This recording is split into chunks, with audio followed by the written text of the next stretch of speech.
대법원 정문에 들어서는 대법원장 관용차를 향해 70대 남성이 불이 붙은 소주병을 던집니다.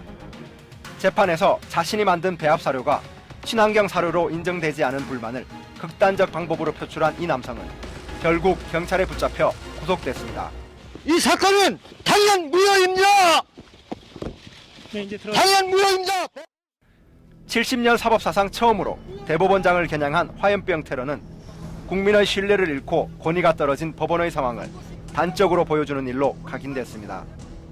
사법부를 향한 유례없는 불만 표출은 이번만이 아닙니다. 화염병 테러가 벌어진 날 서울고등법원에서는 50대 여성이 자신의 아들 재판 결과에 불만을 품고 판사에게 거친 욕설을 하고 제지하는 법정 경위를 폭행하고 출입문을 부수다 구속됐습니다.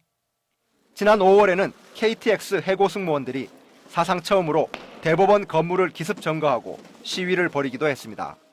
이 같은 물리력 행사에는 사법부에 대한 커다란 불신이 자리하고 있다는 분석이 나옵니다.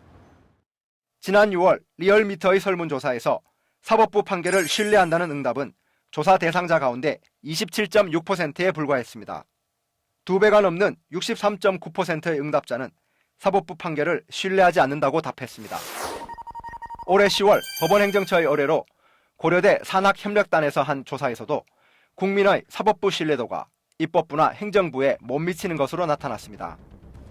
이처럼 극심한 사법부 불신은 어디에서 비롯됐을까요? 무엇보다 사법농단으로 불리는 사법행정권 남용과 재판거래 의혹이 첫 번째로 꼽힙니다. 재판이 법률과 판사의 양심에 따라서만 이루어지지 않을 수도 있다는 의심이 실제로 드러난 겁니다. 과거에는 이제 국민들이 이 판사들에 대해서 막연한 신뢰, 어떻게 보면 막연한 환상 같은 걸 가지고 있었어요. 이 사람들이 재판 제대로 잘 하겠지. 근데 요즘에 들어와서는 그런 신뢰가 완전히 무너져 내렸다. 특히 일제 강제징용 피해자들의 재판이 정부의 요청으로 5년이나 지연된 정황이 드러나면서 국민들은 안타까움을 넘어 분노를 느꼈습니다. 본인이 그렇게 한이지었던 그런 멍어리진 것을 조금만 일찍 이런 판결이 났으면은 가시기 전에 이런 좋은 것이 맞았을 텐데 마음이 아픕니다. 100명 가까운 전현직 법관들이 줄줄이 검찰의 조사를 받는 상황에서 대법원 수뇌부의 이렇다 할 반성의 목소리가 나오지 않는 것도 문제로 지적됩니다. 대법원장 자문기구로 설치된 전국법관 대표회의에서 사법농단에 관여한 판사들의 탄핵이 필요하다고 밝혔지만 발표 이후 중견 판사들이 법관 대표회의의 대표성을 문제 삼으면서 오히려 논란에 휩싸였습니다. 안철상 법원행정처장은 법관 대표회의 결의가 단순한 의견 표명에 불과하다고 밝혔고 여상규 국회 법사위원장은 법적 기구도 아닌 법관 대표회의를 해산해야 한다는 견해를 내놓기도 했습니다. 이런 상황을 타개하고 신뢰를 회복하기 위해서는 무엇보다 사법농단 사태를 법원이 적극적으로 해결하려는 모습을 보여야 한다는 주장이 나옵니다. 우선은 직접적인 원인인 사법농단 사태에 대해서 철저한 진상규명과 책임자 처벌이 따라야 되고요. 법원의 판사들이 더 이상 제 식구 감싸기로 온정주의적인 재판을 하면 안 된다. 나아가 대통령이 대법원장과 대법관을 임명하는 구조를 고쳐야 한다는 의견도 있습니다.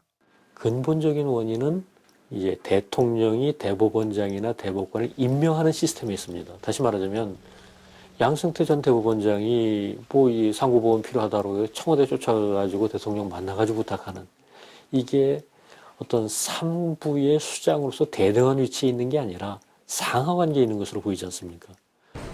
사법부 내에도 위기의식은 자리하고 있는 것으로 보입니다.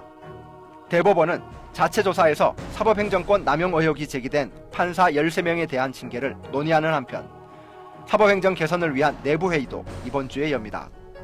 법원이 무너진 돌탑을 다시 쌓는다는 마음으로 하나하나 신뢰를 회복하는 행보를 보일지 법원 안팎에서 주목하고 있습니다. 지금까지 현장인이었습니다.